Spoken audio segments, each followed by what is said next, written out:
In the midst of one of America's most polarizing debates, Timothy Cardinal Dolan says the country has gotten a wake-up call. I think the scales have been tipped way too much against the baby. Defending what many say are radical restrictions on abortion. Missouri just voted to make it illegal after 8 weeks. Alabama's law goes even further, banning abortions at every stage of pregnancy unless the mother's life is at risk. I really wonder if the extreme law here in New York fostered some of this. For months now, Cardinal Dolan and Andrew Cuomo have clashed over the Catholic governor's support of abortion rights and the state's Reproductive Health Act. Here's what the governor said about the law just as the relationship began to get rocky.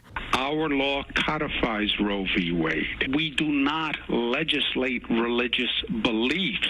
We believe a woman has the right to control her own reproductive health. Then he wrote an op-ed in the New York Times calling out the so-called religious right, accusing them of, quote, spreading falsehoods about New York's law to inflame their base. The law signed in January expands the type of healthcare practitioners who can perform abortions and allows for late-term abortions if the mother is at risk or the fetus isn't viable. Cuomo's office adding today in part, the actions by anti-choice states to chip away at this constitutionally protected right over women's reproductive health makes this decision clearer than ever. But Dolan doesn't see it that way. When New York said you could abort a baby up to the time of birth, I think that radical bill may have triggered other people in other states saying, whoa, wait a minute.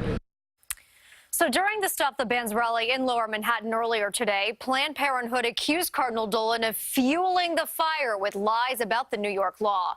When we asked him about that, he shook his head and said, that's a lie. Christine?